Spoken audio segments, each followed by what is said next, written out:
एक वृद्धा माता उन्हें कुछ नहीं देती थी। अब एक नारायण हरि की आवाज लगाए तो गाली दे दे कि हट्टा कट्टा सवेरे से आगे चल। और माधव दास जी उसके यहाँ जरूर जाते। किसी ने कहा कि बाबा वृद्धा कुछ नहीं देती, काहे को जाते हो? कहने लगे वृद्धा तो वो देती जो कोई नहीं देता। कहा क्या बोले गाली तो देती है, तो हम गाली खाने जाते हैं। अच्छा, वृद्धा के घर बेटे का विवाह हो गया पर उसके यहाँ पौत्र का जन्म नहीं हुआ था। खींचती थी। एक दिन नारायण हरि माधव दास जी ने कहा तो वो कपड़े का पोता लेकर पुताई का काम कर रही थी। उसने जो देखा वो फिर आ गया निठल्ला, तो कपड़े का पोता फेंक कर मारा, महात्मा की छाती में लगा। पर माधव दास जी भी बोले कि संत माधव दास भी उत्तर इसी का देगा, और पोता अगर दिया है तो जा पोता तुझे मिलेगा। संत का वचन, उसके घर पौत्र का जन्म हुआ और वो कहती थी पोता दियो न प्रेम सो रिश्वत दीन हो मार, ऐसे पुण्यन सो सखी मेरे पोता खेलत द्वार। जो मैं ऐसे संत को देती प्रेम प्रसाद, तो घर में सुत उपजते जैसे ध्रुव प्रहलाद।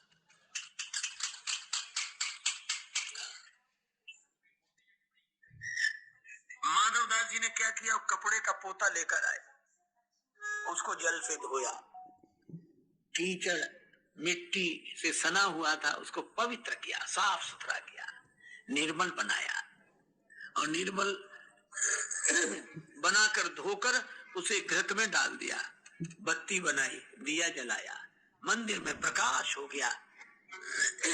वह पोता भी कहता था धन्य है सतपुरुषों का संग, धन्य है सतपुरुषों का संग, बदल देता जीवन का रंग, बदल देता जीवन का रंग। धन्य है सतपुरुषों का संग, धन्य है सतपुरुषों का संग। पोता में रोता था पड़ा जहाँ रक्त अरूपी,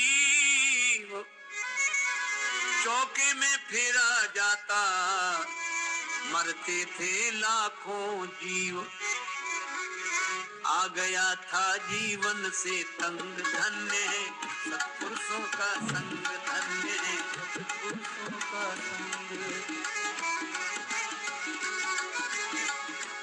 और क्या किया, जल से धोकर साफ किया, फिर दीना घृत में डार। इसी तरह हरि मंदिर पहुंचा, देखा ठाकुर द्वार, बन गया पूजा का अर्धंग, बन गया पूजा का अर्धंग। धन्य है सतपुरुषों का संग, धन्य है सतपुरुषों का संग।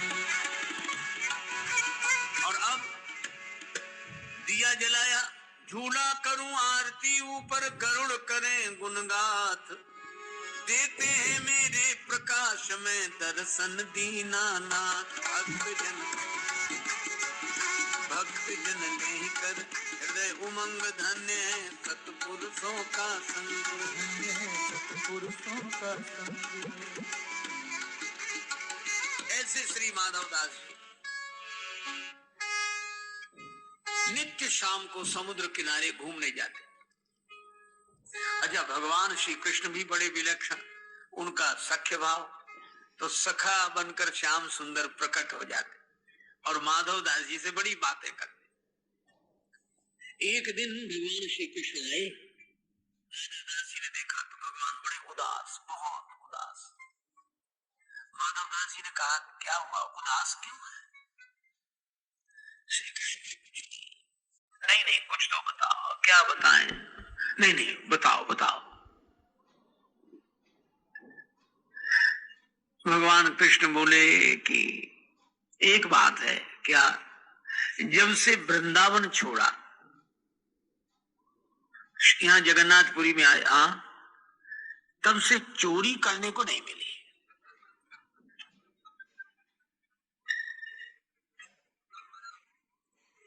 माधवदास जी बोले अरे बचपन की बातें छोड़ो, अब तो यहाँ। भगवान बोले सो तो ठीक है, लेकिन जिसकी जो आदत पड़ी हो। बहुत कहा माधवदास जी ने, बोले नहीं चोरी की तो खैर अब क्या। तो माधवदास जी बोले इतनी आदत तो कर ही नहीं, वृंदावन में तो तमाम सखर थे, यहाँ कोई सखर ही नहीं है।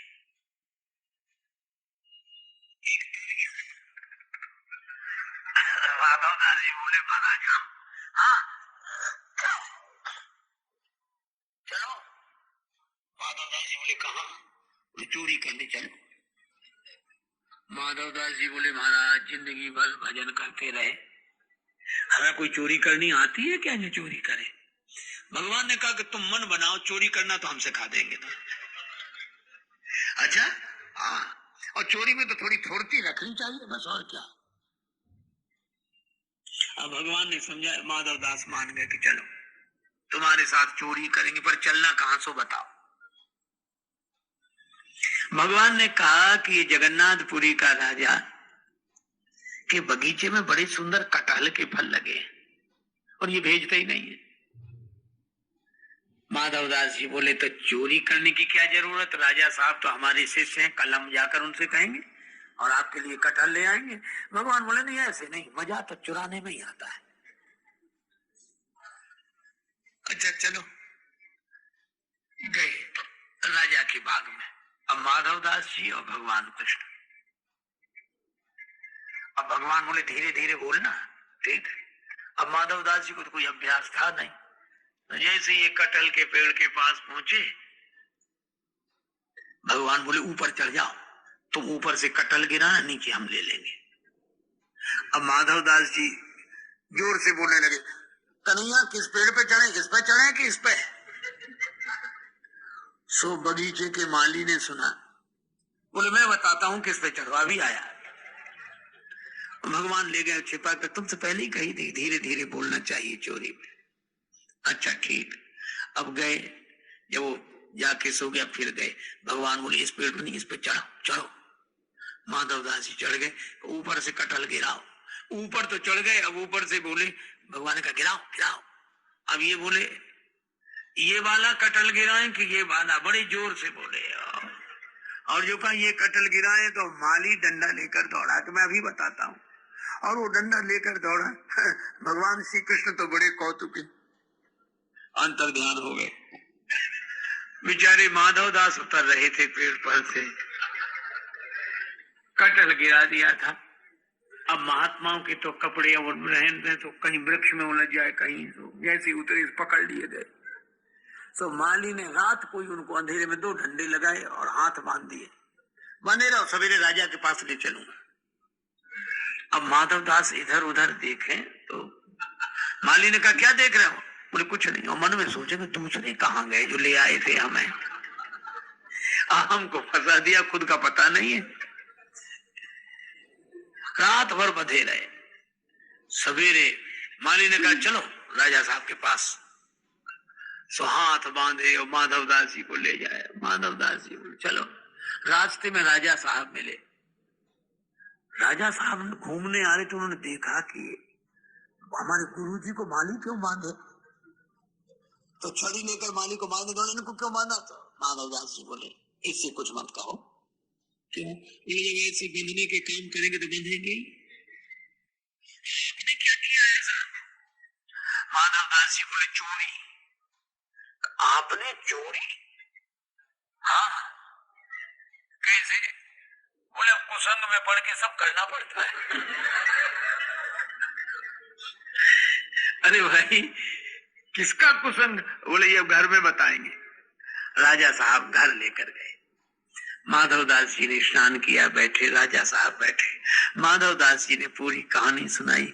कहो कन्हैया वो बिना चोरी के नहीं रह पाते हैं, वो वृंदावन से यहाँ आ गए, कहते चोरी करने को मिली ही नहीं, मजा नहीं आ रहा, सखा कोई नहीं। सो कोई नहीं, हम ही मिले। सो हमको कहा कि तुम चलो, और वो माली डंडा लेकर आया, खुद तोड़ गए, हम पिटते रहे रात भर। और राजा ने सुना, राजा भक्त हृदय, नेत्र सजल हो गए, रोमांचित घात हो गया, और उसने माधवदास जी की बात सुनकर अपना पूरा बगीचा ही श्री जगन्नाथ जी के नाम लिख दिया। और भक्त जन कहते हैं कि आज भी वो बगीचा श्री जगन्नाथ जी के नाम है। तो भगवान ऐसे विलक्षण है कि सारे नियम एक तरफ रख के उनको चोरी में ही आनंद। शाम को माधवदास जी वो लिखा पढ़ी का कागज लेकर आए, समुद्र किनारे से भगवान फिर प्रकट, और भगवान कृष्ण मुस्कुराकर बोले, और संत जी रात कैसी कटी?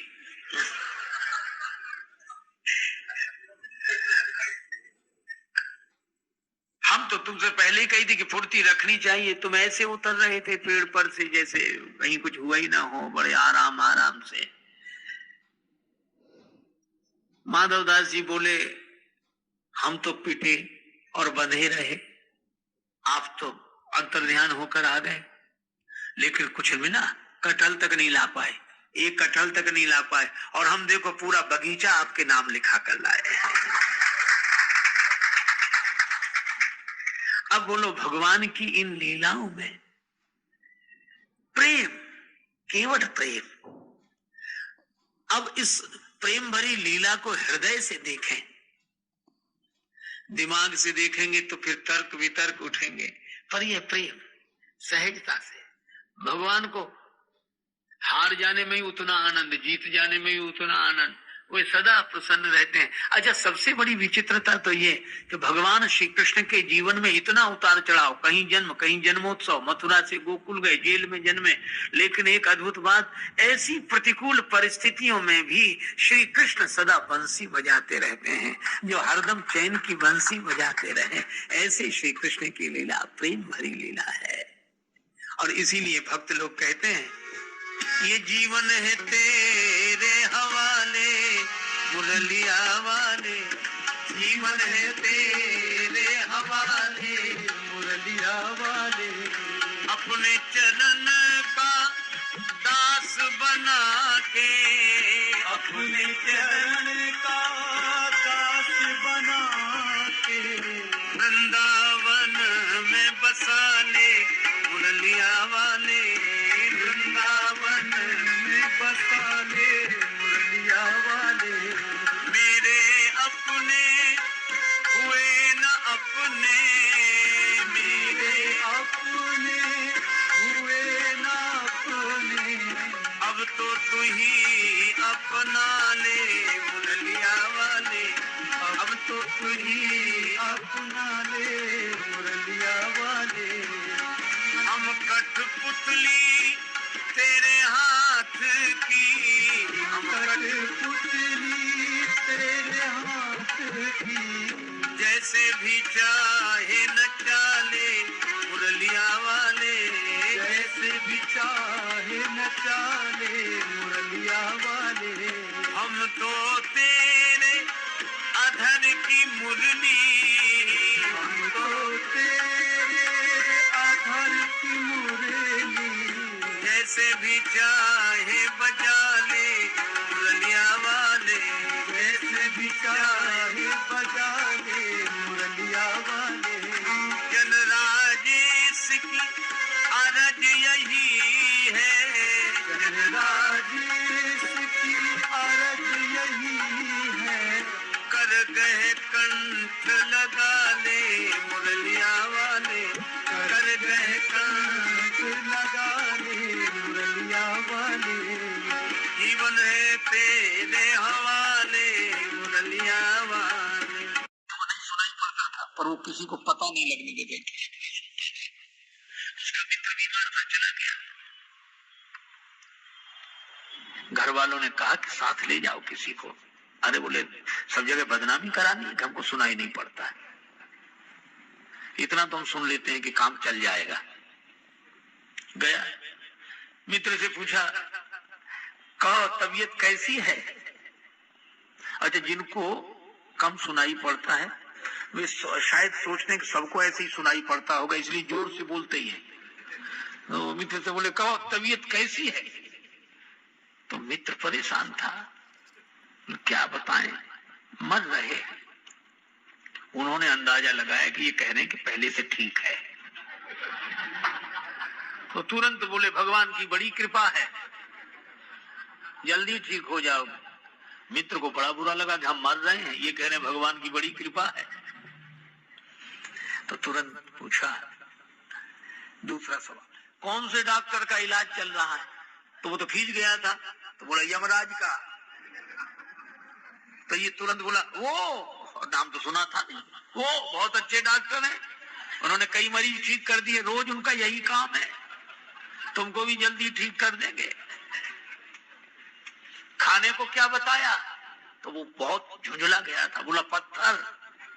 तो तुरंत बोला बड़ा हल्का भोजन है, जल्दी पच जाता है, स्वास्थ्य के लिए अच्छा। बोल, तो एक तो सुनाई नहीं पड़ रहा सही, दूसरा किसी को पता नहीं लगने दे रहा है। लेकिन पता नहीं लगने दे रहा है तो क्या पता लग नहीं रहा है? कोई नासमझ अपनी नासमझी को स्वीकार न करे तो क्या अनुभवी पुरुष समझ नहीं लेंगे? और यहां भी यही हुआ है कि सती जी ने कहा नहीं कि मुझे संशय है, यद्यपि प्रकट न कहे भवानी, हर अंतर जामी सब जानी अंतर जामी, हर अंतर जामी सब जानी। श्रीमान को फिक्र थी एक एक के 10-10 कीजिए, श्रीमान को फिक्र थी एक एक के 10-10 कीजिए, मौत आ पहुंची कि हजरत जान वापिस कीजिए। ब्रज की बोली। एक बार एक संत के पास एक सज्जन गए, संत ने कहा और भगत जी भगवान को कछु भजन वजन करो कि ना है? भजन करो। सुब्रजवासी बोले का करे महाराज, सोप तो ना मिले, सोप तो मन फुर्सत नहीं मिलती, अब का सोप तो ना मिले। तो महात्मा बोले नारायण जब आने के जम पकड़ेंगे बाण, उन्हों से कहियो हमें अबे सोप तो ना है। यहाँ वेदों से लेकर श्री हनुमान चालीसा तक हम सनातन धर्मियों ने, तत्व ने पवित्र बुद्धि का, गायत्री मंत्र में भी पवित्र बुद्धि की प्रार्थना है, धियो यो न प्रचोदयात्। श्री रामचरितमानस में जास कृपा निर्मल मति पावो, और श्री हनुमान चालीसा तक में कुमति निवार सुमति के संगी। क्योंकि दिमाग अगर ठीक है तो सब ठीक है। एक आदमी बोला हमारा पेट खराब हो गया, क्यों? खा गए ज्यादा, वो कहते रहे तो रोका नहीं था। बोले दिमाग में तुम्हारी बात की ना खाओ, लेकिन हम स्वाद में खा गए, तो पेट बाद में खराब हुआ, पहले दिमाग खराब हुआ। जीवन में भी जो कुछ खराबी आती है, बुद्धि पहले खराब होती है। इसीलिए कहते हैं विनाश काले विपरीत बुद्धि, विनाश का समय हो तो बुद्धि विपरीत हो जाती है, और बुद्धि विपरीत न हो तो कुछ विपरीत न हो। काल दंड कहे काहू न मारा, हरई धर्म बल बुद्धि विचारा। और मुझे लगता है कि देखो दशरथ जी गुरु जी के अनुसार चले, वशिष्ठ जी के अनुसार चले, और वशिष्ठ जी ब्राह्मण है, गुरुदेव है, विमल बुद्धि के रूप है, तो दशरथ जी उनके अनुसार चले तो उनके घर में राम प्रकट हो गए। अब प्रताप भानु ब्राह्मणों के अनुसार नहीं चले, ब्राह्मणों को अपने ढंग से चलाना चाहा तो रावण बने।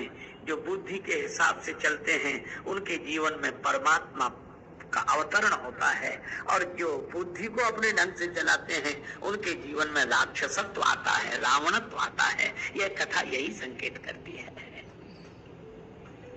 कपटी मुनि कहता है इन्हें बस में करो, तो ये तो तपस्वी है, ये तो विद्वान है, ब्रह्मज्ञ है, पूज्य है।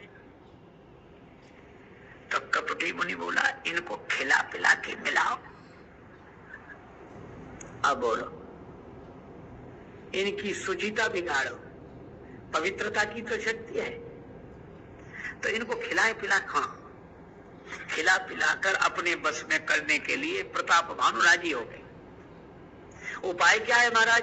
कपटी मुनि ने कहा कि तुम्हारे पुरोहित का हम हरण करके लाएंगे, और पुरोहित का रूप बनाकर हम आ जाएंगे। अब पुरोहित शब्द में ही हित है, जिसके द्वारा हित होना हो उसका तो हरण कर लें।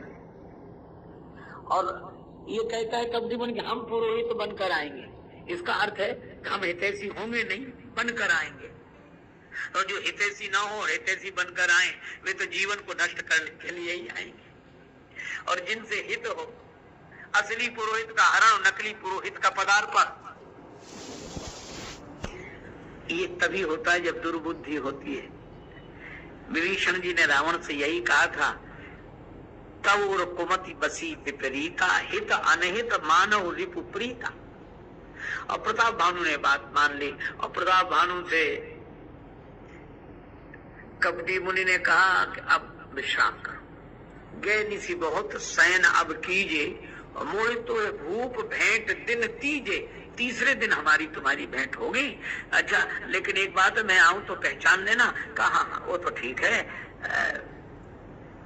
और कहा कि तुम निश्चिंत होकर सो जाओ, तुम सोओगे यहाँ, जगोगे घर में। अरे महाराज, मैं वहां, हाँ, तुम्हारे घोड़े से तुम्हें घर पहुंचा दिया जाएगा, तुम्हें तुम्हारे भवन में और घोड़े को अश्वशाला में। लेकिन एक बात है, ये चमत्कार तो होगा पर किसी को पता मत लगने देना। 2 कान हमारे, 2 तुम्हारे, 4, तीसरे के पास बात नहीं जानी चाहिए। छठे श्रवण यह परत कहानी, नास तुम्हार सत्य मम्बानी। मैं भोजन बनाऊंगा, तुम भोजन परोसना, 1 वर्ष तक ब्राह्मणों को निमंत्रित करो। ठीक है। प्रताप भानु ने पूरी बात मान ली और सो गए। अब वह तो सो गए, पर कपटी मुनि को नींद नहीं आ रही। ये हाल है, दूसरों को विश्राम देने की सलाह देने वाले को खुद नींद नहीं आ रही है, उन्हें खुद विश्राम नहीं मिल रहा है। श्रमित भूप निद्रा अति आई और सो किम सो, सोच अधिक आई। वो कैसे सो जाए, उसको तो बड़ी चिंता है।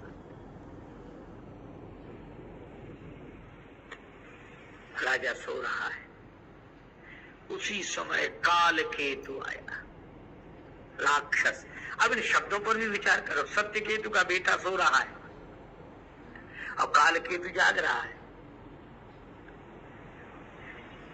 केतु माने झंडा, सत्य की ध्वजा फहराने वाले का वंशज अंशज जब सो जाए तो फिर काल का झंडा फहराने ही लगता है।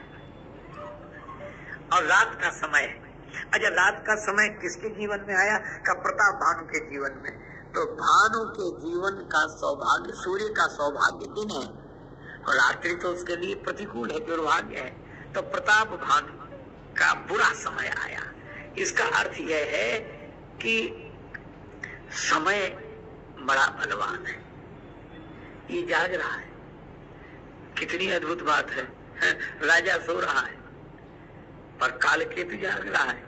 हम लोग सोते रहते हैं पर हम लोगों का समय तो जागता रहता है, समय कभी नहीं सोता। और ये थोड़ी देर छिप गया था गुफा में। ये काल भी कभी कभी छिप जाता है, हमको लगता है ही नहीं, पर जैसे ही हम सोते हैं, हम इससे आंख मूंदते हैं, वैसे ही ये प्रकट हो जाता है। और इसने कपटी मुनि से कहा कि अब तुम चिंता मत करो, तुमने हमारी सब भूमिका बना दी। तो काल केतु राक्षस ने चमत्कार किया। भानु प्रताप बाज समेता, राजा प्रताप भानु को घोड़े के सहित, अच्छा राजा जहां जाता है घोड़े के साथ जाता, जाएगा और घोड़े सहित आ गया, सोते हुए आ गया। अच्छा, घोड़ा माने मन, ये इच्छा जिसकी होती है मन के आधार पर ही तो चलता है।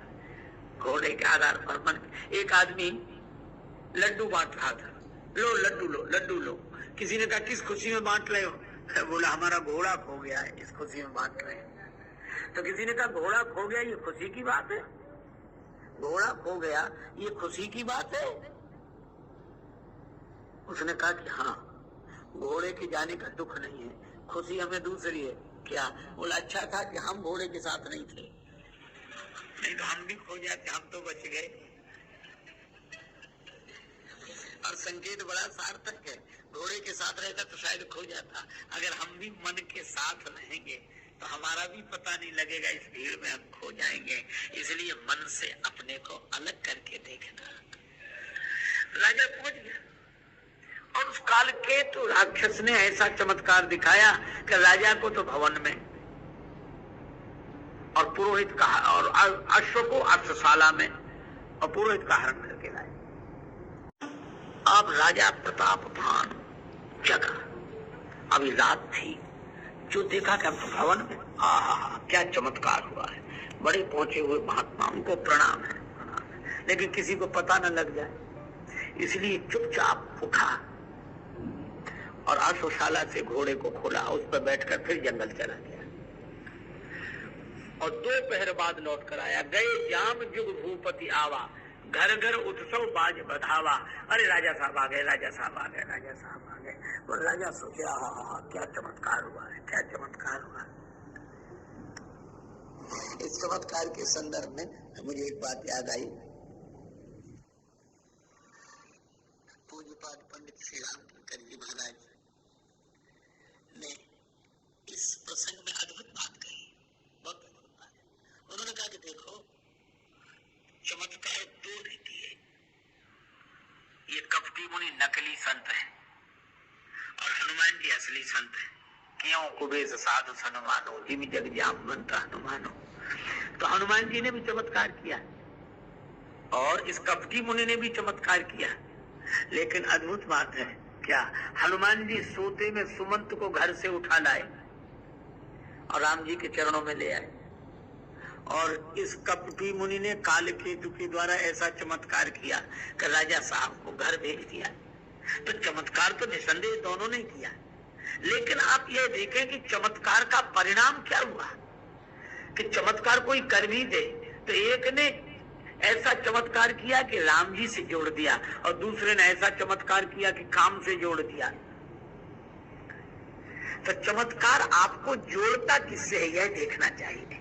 अगर कोई आपको भगवान से जोड़े, आत्मा से जोड़े, परमात्मा से जोड़े, सत्संग से जोड़े, तो चमत्कार सार्थक है। जैसे यहाँ सत्संग हो रहा है, भंग तो इतना प्रभावित क्या, पुरोहित जी आते होंगे, गुरु जी आते होंगे, जिनके कारण ऐसा हुआ है। कपटी मुनि पहुंच गया, वो कालकेतु, कपटी मुनि को तो जाने की जरूरत ही नहीं पड़ी। कालकेतु राक्षस पुरोहित के रूप में आए, न बाहर से वो पहचान गुरु, गुरु जी आ गए, गुरु जी आ गए। भ्रमवश रहा न चेत, उसे भ्रम हो गया था, कोई होश नहीं रहा। तुरंत ब्राह्मणों को निमंत्रित किया, आज से 1 वर्ष तक नित्य आप प्रसाद पाने यहीं आवे, भोजन यहीं करें। ब्राह्मणों ने कहा राजा धर्मात्मा है और ब्राह्मणों का भक्त है, बुला रहा है, चले सब लोग। अब उसने क्या किया, रसोई बनाई और इतने तरह के व्यंजन जिन्हें गिना ना जा सके। अब श्री तुलसीदास जी कैसी अद्भुत बात कह रहे हैं। अरे व्यंजन है, कितने बनाए होंगे, 10, 12, 15, 20, तो गिने क्यों नहीं जा सकते। श्री तुलसीदास जी बोले इसलिए नहीं गिने जा सकते हैं, रसोई मायामय है, जो दिख रहा है वो है ही नहीं। माँ माने नहीं या माने, जो चीज जैसी ना हो फिर भी वैसी जिसके प्रभाव से दिखाई दे, वह रसोई। तो सही बात यह थी कि कुछ वहां बना ही नहीं था, बना सा दिख रहा था। ये राक्षसी माया। राजा साहब परोसने लगे, पर जैसे ही परोसने लगे वह, अब ये तो जादूगर के ऊपर जो दिखाना चाहे। देखो, एक सज्जन बोले कि ये तो बात समझ में नहीं आती, जब रघुपति करें जसो तस्ते क्षण हो, ये तो परमात्मा जिसको जब जैसा कर दे, ये क्या बात हुई।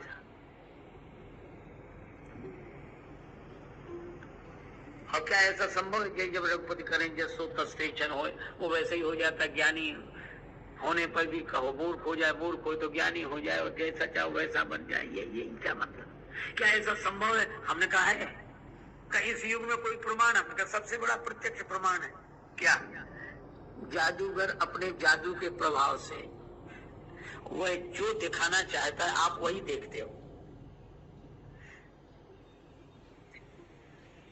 जहां जो चीज नहीं है वही दिखा दे, और हो तो नहीं दिखाए और नहीं हो तो दिखा दे। जब साधारण सा जादूगर आप पर अधिकार करके, दृष्टि बंधन करके जैसा चाहता वैसा दिखा देता है, तो वह परमात्मा से बड़ा जादूगर कौन? वो ऐसा सूत्रधार है कि जब जिसको जैसा चाहे वैसा करते, उसकी माया है, वो मायापति है। आप सोचो जब माया भी ये सब दिखा देते हैं तो मायापति के चमत्कार का क्या कहना। इसलिए यही जब रघुपति करें जैसे जैसे परोसने लगे वैसे ही आकाशवाणी, और ये आकाशवाणी कोई देववाणी नहीं है, ये उसी रात से गुजर मत करना, बड़ी हानि है। क्यों? भयउ रसोई भूसुर मासु, ये ब्राह्मणों के मांस से भोजन बना है। और तुलसीदास जी लिखते विविध मृगन कर आमिक राधा तेहिमा विप्रमांसु खलु साधा, तरह तरह के पशुओं का मांस बनाया, उसमें ब्राह्मणों का मांस डाल दिया। अब इस पर बहुत लोग कुतर्क करते हैं, वो कहते हैं इसका मतलब पशुओं का मांस तो ब्राह्मण खाते थे, ये तो ब्राह्मणों का मांस था इसलिए नाराज हो गए, तो पशुओं का मांस तो रहा होगा। अरे हमने कहा कि भाई जब आगे ही लिखा है कि माया महते कीन रसोई, तो कुछ था ही नहीं, दिख रहा था, ये सब व्यंजन दिख रहे थे, कुछ नहीं था। इसीलिए आगे आया सब तुझ उठे मान विश्वासु, ब्राह्मणों ने मान लिया कि ठीक हो रहा, और ब्राह्मण भी उत्तेजित खड़े हो गए, हमें न बोलो बोलो बोलो नहीं का कीन विचार, तुमने विचार नहीं किया कि ब्राह्मणों को कैसा भोजन करा रहे हो? हो निशाचर जाए तुम पूर्ण सहित परिवार, तो पूरे परिवार के साथ राक्षस हो जाओ। तुमने विचार नहीं किया। अप्रताप भान घबरा के गया, तो वहां तह नहीं असन नहीं विप्र सुवाला, अगर भोजन बना था तो कहां चला गया? न वहां भोजन था, न भोजन बनाने वाला था, कुछ नहीं। तब राजा प्रताप भानु रोते हुए आया, सब प्रसन्न महिषुर ने सुनाई, त्रसित परे अवनी अकुलाई, ब्राह्मणों को पूरी कहानी सुनाई, घटना सुनाई। अब फिर आकाशवाणी हुई। ये आकाशवाणी कालकेतु की हुई नहीं है, राक्षस की। ये आकाशवाणी देववाणी है, भगवान ने मानो कहा, हम ब्राह्मणों आप तो बुद्धि के देवता माने जाते हैं, आपने यह तो कह दिया कि प्रताप भानु से कि तुमने कुछ विचार नहीं किया, नहीं कचुकीन विचार, लेकिन हम आपसे पूछते हैं आपने श्राप देने में कौन सा विचार किया?